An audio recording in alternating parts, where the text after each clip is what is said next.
Buenas noches, hermanos. Vamos a empezar lo que es nuestro estudio. Capítulo 23, el Cristo de la Biblia.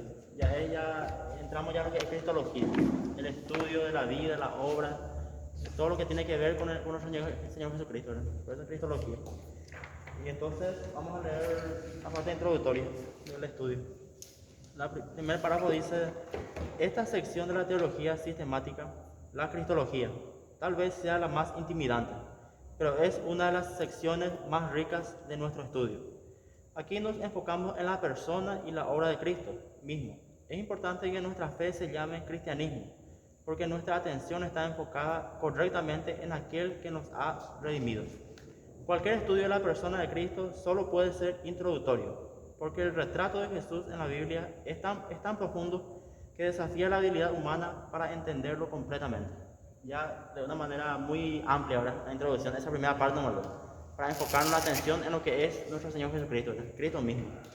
Es muy importante esta sección para poder entender, porque es muy interesante el título, el Cristo de la Biblia. No es cualquier Cristo, no es algo que se inventó, o que nosotros inventamos, el que está en la Biblia. Vamos a leer el primer versículo de Apocalipsis, la visión de Juan, ¿no? Es como él le describía a Jesús. Apocalipsis capítulo 5, versículo 1 al 3.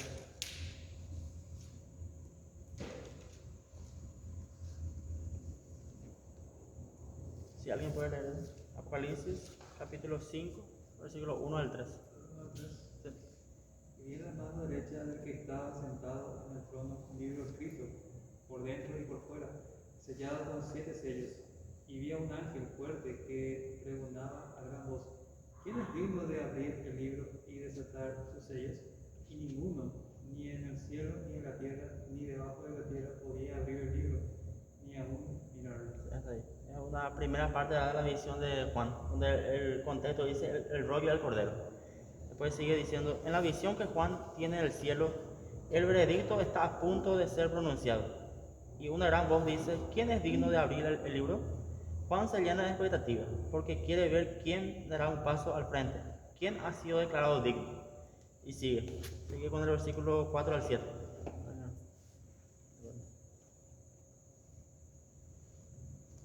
Y lloraba yo mucho, porque no se había hallado a ninguno digno de abrir el libro, ni de leerlo, ni de mirarlo. Y uno de los ancianos me dijo: no llores, he aquí que el león de la tribu de Judá, la raíz de David, ha vencido para abrir el libro y desatar sus 7 sellos. Sí. Entonces esa es la primera parte, nuestra introducción de cómo él lo observaba, cómo tuvo esa visión acerca del rollo del cordero. Dice: luego los 4 seres vivientes y los 24 ancianos se postran ante el cordero y cantan sus alabanzas. Luego se oye la alabanza de los ángeles. El versículo 12.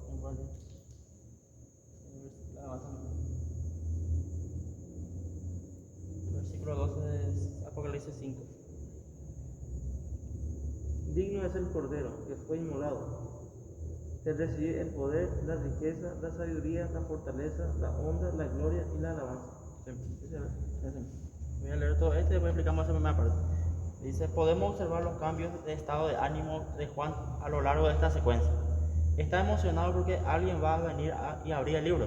Luego cae en una depresión porque nadie es hallado digno. Luego un anciano le dice que no llore más, porque alguien ha sido hallado digno, el león de Judá. Él está esperando que aparezca una bestia poderosa y masiva, rugiendo con fuerza para venir a abrir el libro. Pero en vez de eso, lo que ve es un cordero que ha sido inmolado. Esta imagen es un gran ejemplo del contraste profundo entre la humillación y la exaltación de Cristo, entre sus sufrimientos y sus triunfos. También nos da una pista sobre la complejidad de su carácter y dignidad. Hasta ahí. Entonces, la primera parte de la introducción en Apocalipsis, él observa una escena de Juan.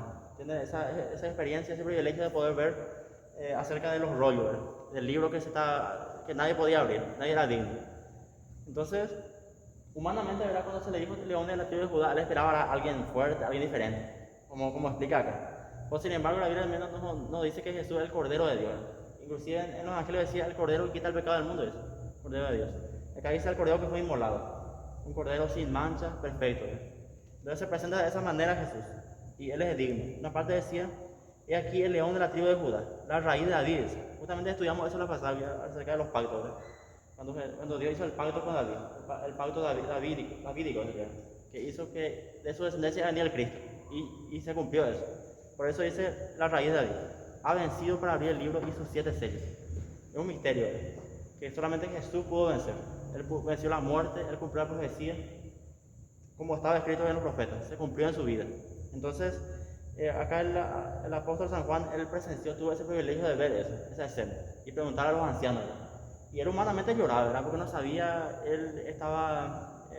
no sabía quién podía abrir eso. Y sí, hubo alguien digno.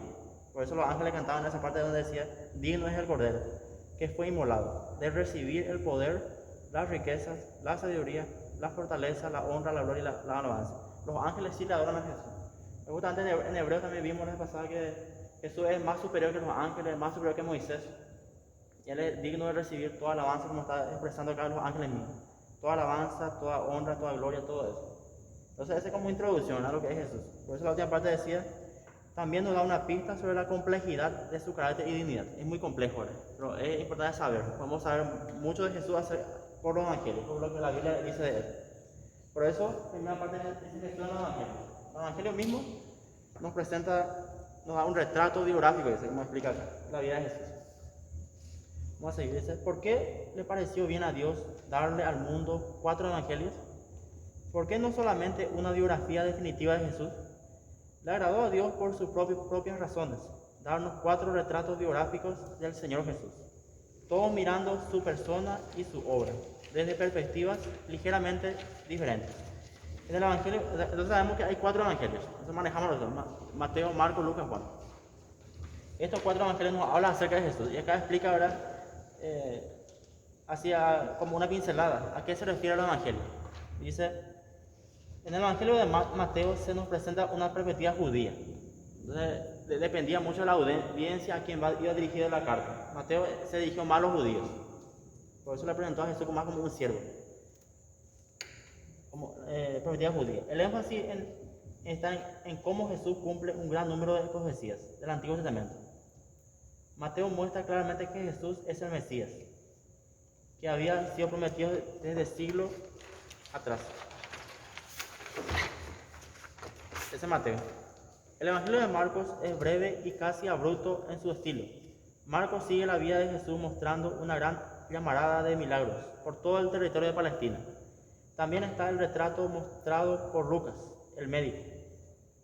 Lucas también era un griego, era escrito en griego, un médico también, que era parte de la comunidad gentil y compañero del apóstol Pablo en sus viajes misioneros a todas las naciones. Lucas muestra que Jesús no vino solamente a salvar al pueblo judío, sino también a hombres y mujeres de toda tribu, lengua y nación. Lucas nos revela mucho sobre las enseñanzas de Jesús en sus parábolas. La sabiduría de Jesús se expresa en el Evangelio de Lucas. 2/3 partes del Evangelio de Juan se dedican a la última semana de la vida de Jesús en la tierra. Juan provee un retrato altamente teológico de Cristo, pues demuestra que Jesús es la encarnación de la verdad, la luz del mundo y aquel en quien hay vida abundante. Bueno, los primeros 3 evangelios, Mateo, Marcos, Lucas, se le llama sinópticos. Sinópticos porque son parecidos entre sí en sus relatos, en su narración. La palabra sinóptico significa ver juntos. O sea, se puede ver de casi perspectivas iguales. En cuanto a, hay como una conexión entre ellos, entre esos 3 evangelios. Una conexión que más o menos narra, hay también datos biográficos similares, datos más bien históricos. Y por eso sinóptico se llama. Y el Evangelio de San Juan es más teológico, es más profundo. Por ejemplo, en los otros evangelios decían, Jesús decía, yo tengo el pan, yo da pan. Y en San Juan que decía, yo soy el pan. Es más profundo, más teológico. Jesús, o sea que también el Evangelio de San Juan enfocaba más su divinidad. Enfocaba más la divinidad de Cristo. En los relatos del Evangelio vemos también cómo respondió a Cristo gente muy diversa. Vemos la respuesta de los pastores que vinieron de los campos, cerca de Belén, después del anuncio del recién nacido. Vamos a leer eso, Lucas 2:8. 8 al 20. Vamos a leer los 8. No. La respuesta entonces de los pastores cuando se anunció el nacimiento de Cristo. ¿Cómo respondieron estos pastores? De los campos cerca de Belén, después del anuncio del recién nacido. Lucas 2:8.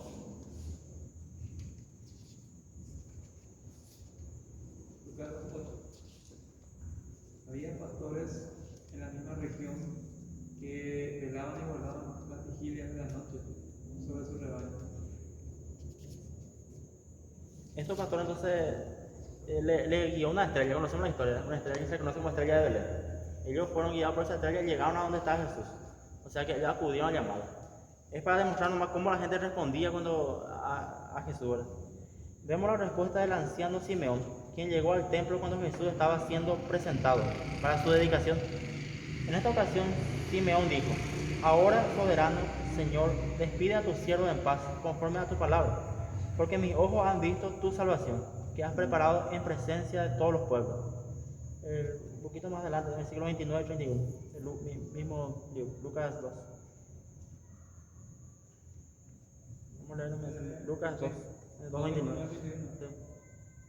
Dice: ahora, Señor, despide a tu siervo en paz, conforme a tu palabra, porque han visto mis ojos tu salvación, la cual has preparado en presencia de todos los pueblos, luz para revelación a los gentiles y gloria a ti de tu pueblo Israel.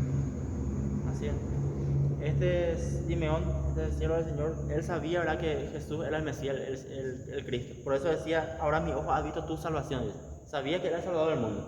Sabía que en él se cumplía lo que estaba escrito. Y por eso también Dios le permitió ver, dice.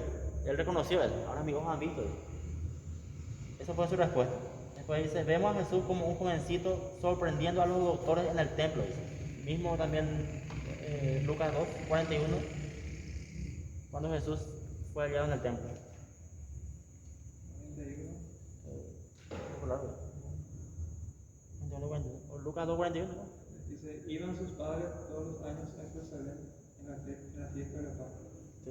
Entonces esa escena, Jesús, sabemos que él cuando tenía 12 años más o menos, se quedó ahí en Jerusalén y él entró en la sinagoga, abrió el libro, la profecía, y leyó enfrente a los doctores. Ellos se sorprendían por su sabiduría. Y justamente uno de los versículos decía que Jesús crecía en estatura, en gracia para con Dios, para los hombres, en sabiduría, dice. En 4 etapas diferentes. Jesús era muy sabio, conocía la palabra. Por esa razón dice que desde jovencito Jesús sorprendiendo a los doctores en el templo. Dice. Juan el Bautista nos hace la introducción a su ministerio público. Lo observa al llegar al río Jordán y canta el Agnus Dei. Agnus Dei significa Cordero de Dios. En latín es Agnus Dei. He aquí el Cordero de Dios que quita el pecado del mundo. Juan 1:29. Así se dirigió Juan el Bautista a Jesús cuando le vio llegar en el desierto. Él sabía que Jesús era el Cristo, el que venía para quitar el pecado del mundo y que era el Cordero de Dios. Inclusive Juan el Bautista decía de él que yo no soy digno ni siquiera de atar la correa de tu sandalia. Y Jesús de igual manera le pidió que le bautice. Vemos a Jesús a través de los ojos de Nicodemo, que viene de noche a conversar con él. Rabí, sabemos que ha venido de Dios como maestro, porque nadie puede hacer estas señales que tú haces a menos que Dios esté con él. Juan 3:12. Conocemos también la escena de eso con Nicodemo, el principal entre los judíos, reconociendo, ¿verdad?, que Jesús realmente no era cualquier hombre, porque se dirige a él diciéndole: sabemos que nadie puede hacer a menos que Dios esté con él, porque todo lo que tú haces, y Jesús hacía milagros, hacía señales, y no solamente eso, sino por la autoridad que tenía en su palabra, de cómo conocía la palabra, cómo enseñaba, con autoridad. No era apariencia, sino que él mismo era la palabra y cumplía también en su vida, porque él le enseñaba. Y Nicodemo se dio cuenta de eso. Esa fue la respuesta de Nicodemo a Jesús, en Juan 3:2, donde habla también del nuevo nacimiento. Vemos a Jesús, el rabino, no solamente sorprendiendo a los otros rabinos cuando era jovencito, sino también como adulto, sobrepasando en sabiduría a los grandes maestros de su tiempo. Vemos a Jesús hablando con una mujer despreciada junto al antiguo pozo de Jacob en Sicar de Samaria. Ella le dice: Señor, veo que tú eres profeta. Juan 4:19, la escena con una mujer samaritana, ahí en el pozo. Él hablando con la mujer también se dio cuenta que Jesús no era cualquier hombre, que le dijo todo lo que ella estaba haciendo, ¿verdad?, que quería ocultar, y no le podía mentir a Jesús. Le dijo toda su vida. Al progresar esta conversación, Jesús hace que la mujer se confronte consigo misma, y ella se da cuenta de que está hablando con el prometido y esperado Mesías. Lo vemos en el pretorio de Pilato, donde éste anunció: no hay ningún delito en este hombre. Lucas 23:4. Después oímos a Pilato hablando a la multitud con palabras que han sido inmortalizadas en la historia cristiana. He aquí el hombre. Juan 19:5. Presentando la humanidad de Jesús. He aquí el hombre. Tuvo como una entrevista con Pilato, ¿verdad? Jesús, antes de ser juzgado. Y le preguntó, Pilato mismo reconocía, no hay ningún delito entre hombres. No veo nada que haya hecho mal. Vemos un retrato de Jesús hecho por el centurión al pie de la cruz, quien después de presenciar la crucifixión dice, un centurión romano, gentil, dice esta palabra: verdaderamente este era hijo de Dios. Mateo 27:54. Esta también es una escena muy que está en la Biblia, registrado. Un gentil declarando, un romano, un soldado, declarando eso. Verdaderamente este era hijo de Dios. Lo vemos en el dudoso Tomás, quien cuando mira al Cristo resucitado exclama: Señor mío y Dios mío. Juan 20:28. Algo importante. Cuando dice Señor mío, Tomás a Jesús le está diciendo que tiene autoridad en su vida. Cuando le dice Dios mío, está reconociendo su divinidad. Tomás recibió revelación, aunque al principio no creía. Él decía: yo tengo que poner mi dedo ahí en su mano para creer. Y Jesús le está diciendo: más dichosos son aquellos que creen sin ver. Aún así le dio la oportunidad de poder tocar ahí, y ahí creyó. Por esa razón acá Tomás expresó: el Señor mío y Dios mío. Reconoció eso, que realmente Jesús había resucitado. En pocas palabras, encontramos el retrato de alguien que no tiene paralelo en la historia humana. El registro de Jesús que vemos en los evangelios es el de un hombre absolutamente puro, un hombre sin pecado, un hombre que podía decir a sus acusadores: ¿quién de ustedes me halla culpable de pecado? Juan 8:46. Este retrato de Jesús es impresionante. Realmente testimonio hay muchísimo en la Biblia misma. Gente, no solamente los judíos, gentiles que declaraban que Jesús era el Cristo, que realmente era hijo de Dios. Vemos el centurión, era romano. Vemos Pilato mismo, que reconocía que Jesús no había falla. Nicodemo, principalmente los judíos, sabía que Dios estaba con Jesús. También tenemos el testimonio de Jesús sobre su identidad. Porque yo no hablé por mí mismo, sino que el Padre que me envió, Él me ha dado mandamiento de qué decir y de qué he de hablar. Juan 12:49. Jesús, en su intento de mantener por un tiempo en secreto su verdadera identidad, por motivo de las ideas equivocadas sobre quién debía ser el Mesías, a pesar de eso, hizo algunas declaraciones fuertes y extravagantes, como las afirmaciones: yo soy, en el Evangelio de Juan. Yo soy el pan de vida. Sus padres comieron el maná en el desierto y murieron. Este es el pan que desciende del cielo, para que el que coma de él no muera. Está en San Juan 6:48-50. Algunos se escandalizaron tanto por sus palabras que ya no siguieron con él. Esta declaración, ¿verdad? En San Juan hay como 8 yo soy, que eso decía. Este es uno de los tantos. Yo soy el pan. Jesús también dijo: yo soy el camino, la verdad, la vida. Yo soy la puerta de las ovejas. Hay mucho yo soy. Cuando Jesús empezó a decir ese yo soy, ¿por qué se escandalizaron tanto los judíos? Porque esa palabra implicaba su deidad. ¿Se acuerdan cuando en el Antiguo Testamento, cuando se le aparecía a Moisés la zarza ardiente? Y Moisés le decía a esa zarza: ¿qué le decía a ellos cuando me envíes? Diles que te envió el gran yo soy. Ese yo soy es el título de Dios, exclusivamente de Dios. Y Jesús, al utilizar esta expresión, los fariseos se escandalizaron, porque pensaron que Jesús se atribuía poderes que él no tenía, o que él era hereje o blasfemo al decir eso. Inclusive decía otra vez, no es que él decía: yo tengo el pan, no, yo soy el pan de Dios. Hablaba de su persona, de su cuerpo mismo. Porque ellos conocían la ley, conocían que hubo maná en el cielo, que Dios envió maná al pueblo para que ellos se alimentaran. Pero Jesús le está diciendo que ese pan ya descendió del cielo, que es Él. Este es el pan que desciende del cielo para que el que coma de Él no muera de eso. Se refería, ¿verdad?, a su vida, a su cuerpo. Yo soy la vid, ustedes las ramas. El que permanece en mí y yo en él, este lleva mucho fruto, porque separado de mí nada pueden hacer. Juan 15:5, sobre la vid verdadera. Una vez más dice: yo soy la vid. Se refiere a la fuente de vida, la vid, donde está el parral, la uva, ¿verdad? Se comparaba con la raíz misma, los tallos y la raíz. Y los pámpanos, las ramas, son los que dependen de esa raíz. El que permanece en mí, al lado de aquellos que se alimentan de Jesús, de su palabra. Aquellos que permanecen en él, que son obedientes. Porque separado de mí nada pueden hacer eso. También dijo: yo soy la puerta. San Juan 10:9. contrastándose a sí mismo con los falsos profetas de su tiempo, que eran pastores asalariados, más preocupados por su paga que por el cuidado de las ovejas. Es también interesante esa parte. Jesús decía que un verdadero pastor es el que permanece ahí con su oveja, cuida. Y el que es asalariado, ¿qué pasa? Viene el lobo y se huye. No le importa, deja todo eso, porque se le paga. Tiene otras motivaciones. Y eso ahí se refería a que la verdadera motivación tiene que ser el amor a las almas. En este caso, el pastor tiene que amar a su oveja, tiene que ser un verdadero pastor. Por eso decía, yo soy el pastor de las ovejas. Yo soy la puerta, también decía, el que cuida las ovejas. Yo soy el buen pastor y conozco mis ovejas, y las mías me conocen. San Juan 14. También dijo, yo soy el camino, la verdad, la vida. Es también importante. Decía, ¿verdad? ¿Por qué decían que me siguen, me conocen, me siguen? Porque aquellos verdaderos cristianos conocen la voz de Dios, de su pastor, de Jesús. Jesús nos llama, nos habla. ¿Cómo nos habla Jesús hoy día? A través de su palabra. Nos está hablando. Y si somos obedientes, vamos a seguir lo que está en la palabra de Jesús. Vamos a ser obedientes, vamos a seguirla. Porque el mundo a veces nos quiere confundir. Otras voces queremos escuchar. Negativismo, muchas cosas. Pero tenemos que escuchar la voz del verdadero pastor para seguirlo. Yo las conozco y las mías me conocen. Por eso estamos haciendo teología, para conocer más quién es Jesucristo, quién es nuestro Dios. ¿A quién le estamos siguiendo? No es algo que inventamos, no es algo que es un cuento, sino que es algo real. Está en la Biblia.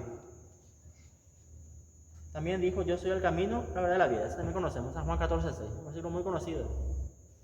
Este comentario suyo es aún más dramático. Abraham, el padre de ustedes, se regocijó de ver mi día. Él lo vio y se gozó. De cierto les digo que antes que Abraham existiera, yo soy. Ahí utilizo el yo soy. Juan 8:56-58. No dijo antes que Abraham existiera, yo existía. Dijo yo soy. Esta declaración de yo soy viene de dos palabras griegas, ego, yo, y eimi, soy. En griego cualquiera de estas dos palabras. Cualquiera de estas dos palabras sería suficiente por sí sola para decir yo soy. Pero Jesús no estaba simplemente diciendo ego, el camino, la verdad y la vida, o eimi, la puerta.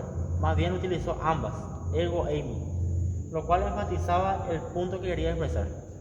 La comunidad cristiana del primer siglo no ignoró la importancia de estas declaraciones. Los judíos de habla griega escribían el nombre sagrado de Dios como Yahvé, que se traduce yo soy el que soy. Entonces, cuando Jesús utilizó este lenguaje aplicándolo a sí mismo, se estaba identificando claramente con el nombre sagrado de Dios.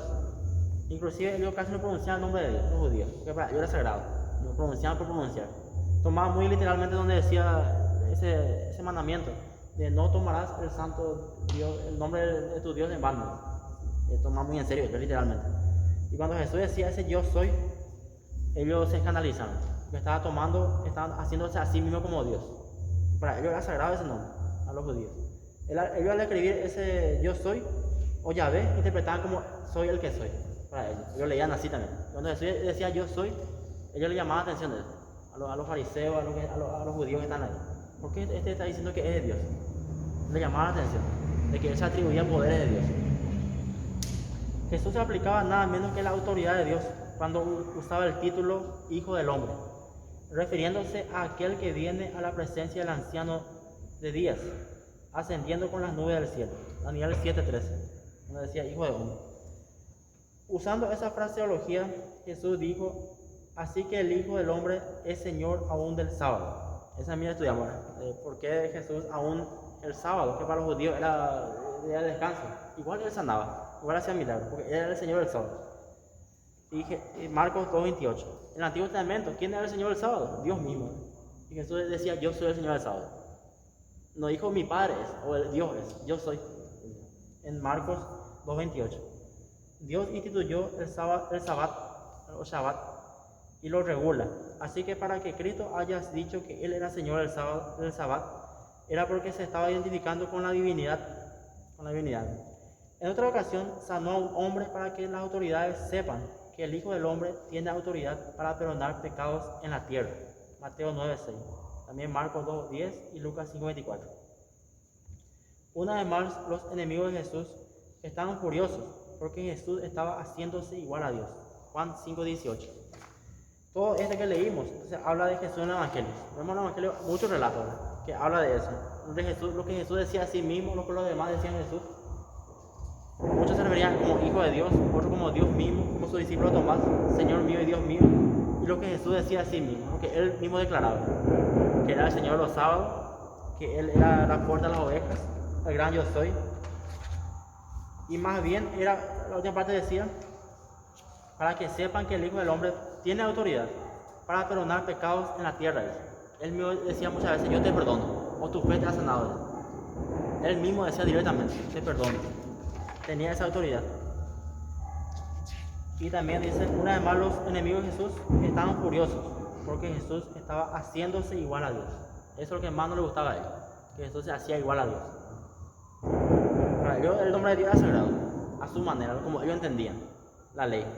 Pero Jesús, como sabemos San Juan que nos decía, él es la palabra hecha carne, Jesús mismo, el Hijo de Dios, la luz del mundo, dice San Juan 1. Él es la sabiduría de Dios mismo. Entonces todo esto es Jesús en el Evangelio. Ahora, testimonio de los apostólicos sobre Jesús. Testimonio apostólico sobre Jesús.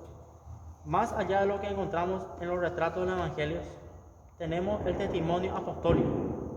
El apóstol Pablo nos muestra el ministerio de Cristo como Salvador.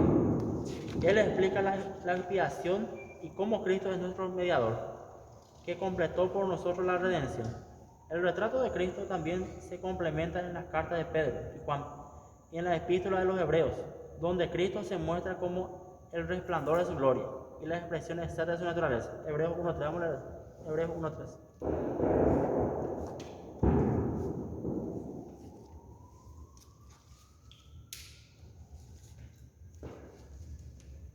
El cual, siendo el resplandor de su gloria y la imagen misma de su sustancia, y quien sustenta todas las cosas con la palabra de su poder, habiendo efectuado la purificación de nuestros pecados por medio de sí mismo, se sentó a la diestra de la majestad en las alturas. Así es. O sea, así se refiere Hebreo a Jesús, el resplandor de su gloria y la expresión exacta de su naturaleza. Él es el resplandor de la gloria de Dios. Así se refiere a Hebreos. Entonces, el testimonio apostólico también se refiere a cómo el apóstol Pablo, el apóstol Pedro, Juan se refería a Jesús en sus relatos, en sus cartas. Ellos decían que Jesús sí completó la redención, que Jesús sí nos redimió, que Él murió en la cruz, que Él pagó los pecados. No hay que pagar una parte, pagó todos nuestros pecados, para los que van a creer. Hablaban de eso, de Jesús. Así como también superior a los ángeles, a Moisés y al sacerdocio arónico, el Antiguo Testamento. Desde Mateo hasta el Apocalipsis, el tema central del Nuevo Testamento es Cristo. ¿Quién es entonces el tema central del Nuevo Testamento? Es Cristo mismo. Desde Mateo, que empieza el Nuevo Testamento, hasta Apocalipsis. Él se presenta como superior a los ángeles, a Moisés, al sacerdocio arónico de Arónico. Justamente en la clase pasada aprendimos sobre Melquisedec, que era un sacerdote era que no se conocía su genealogía. Se compara con Jesús, a quien Abraham dice que le dio diezmos a este Melquisedec, que su nombre significa rey de justicia, rey de salud. Representaba a Jesús mismo. Jesús era superior a ese sacerdocio, porque él era el sumo sacerdote que murió, dice, una vez para siempre, y todo lo que hizo por nosotros fue una vez para siempre. Pagó nuestros pecados, nos redimió. Ese es el testimonio apostólico sobre Jesús, que están las cartas todas las cartas del apóstol Pablo, Hebreos, carta del apóstol Pedro, de Juan, habla de Jesús. Y la última parte dice Jesús en el Antiguo Testamento. A veces podríamos pensar que se habla solamente de Jesús en el Nuevo Testamento. Se habla más en los Evangelios, en las cartas, en el Apocalipsis, pero también en el Antiguo Testamento. Encontramos que Jesús también es el tema central del Antiguo Testamento, no solamente del Nuevo, también del Antiguo. El tabernáculo, que se describe con gran detalle, es altamente simbólico del Señor Jesús. El tabernáculo encontramos allá por Levítico, cuando Dios manda a construir, en Deuteronomio, Números, el tabernáculo. En su persona y en su obra. Jesús es el tabernáculo del Antiguo Testamento. Todos los detalles del sistema de este sacrificio del Antiguo Testamento encuentran su cumplimiento en el ministerio de Jesús. Y los libros de los profetas están llenos de referencias a aquel que vendría. Para aprender de Jesús, no solamente acudimos al Nuevo Testamento, también se proclama por todo el Antiguo Testamento. Desde Génesis hasta Apocalipsis, encontramos la historia de Jesús, el Cristo. Los profetas mismos dicen que anunciaban ya a Jesús, que era un Mesías, un Salvador. Los profetas mismos ya hablaban de él, de Jesús. Hay varias cosas simbólicas de Jesús. Inclusive cuando Dios le probó a Abraham para que sacrificara a Isaac, era algo simbólico de lo que iba a pasar, lo que hace Jesús por nosotros, ¿verdad? Iba a sacrificarse. Y ahí Dios proveyó de un carnero para el sacrificio. Y el último párrafo. Vemos en este magnífico retrato de Jesús al hombre perfecto.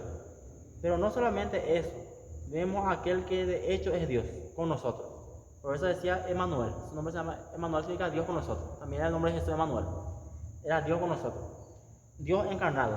Es por este rico y profundo retrato de Jesús que la Iglesia, al precisar sus formulaciones teológicas en los primeros siglos, tenía que enfrentarse con la dificultad de ser fiel a la humanidad de Jesús y también a la divinidad de Cristo. La dificultad se puso en evidencia en el Concilio de Nicea y en el subsecuente Concilio de Calcedonia. Entonces, ¿qué es lo que más también pusimos más énfasis los cristianos en el primer siglo? En la humanidad y la divinidad de Cristo. Jesús también fue hombre, como sabemos. Los evangelios decían que Jesús se cansaba, descansaba, tenía hambre, porque era en su humanidad, pero también era divino. Por esa razón, ellos, en este concilio que hubo en Nicea y Calcedonia, ellos formularon bien eso, de que Jesús era humano y también era verdaderamente hombre y verdaderamente Dios. No solamente era hombre, o un profeta más, también era Dios, era divino. Por eso Él perdonaba, Él tenía autoridad, y por eso nosotros hoy le adoramos a Jesús. Por eso, justamente, nuestra creencia se llama cristianismo, que creemos en esto, el cristianismo, que involucra a la iglesia protestante, la católica, la que está un poco desviado nomás, pero involucra a todos los que creen en Jesús. Y por eso este estudio es muy importante de Cristología, para entender bien la obra, qué hizo Jesús, su vida, su obra, su enseñanza, sus testimonios. Y los testimonios que más daban de Jesús fueron sus discípulos mismos, los padres apostólicos, la iglesia del primer siglo, y después estos concilios, el concilio de Nicea y Calcedonia, después los concilios que hubo, que se reunían ellos para discutir este tema tan importante, porque había otro grupo que no quería aceptar eso. Decían que Jesús no era divino, era solamente hombre, un profeta más, un buen hombre, como algunos piensan. Y para nosotros eso no es cierto. Hay mucha evidencia en la Biblia, en la historia misma, de que sí hubo un Cristo, hubo Jesús, y que sí hizo milagros, que sí murió y resucitó, que Él dejó la tumba vacía, que no es una conspiración, como algunos piensan, una teoría, sino que es un hecho. Hubo testigos oculares de la muerte de Jesús y de su resurrección. 500 personas dicen que le vieron, más de 500 personas antes de ascender a los cielos. Entre esos estaban judíos, gentiles, todas las tribus. Y muchos que leímos recién, inclusive gentiles que daban testimonio de Jesús, que era el Cristo, que era realmente Dios. Y todo eso, y después los testimonios de sus discípulos mismos, en Hechos, que empezaban a predicar Pedro, Juan, los discípulos empezaban a predicar y se convertían la gente.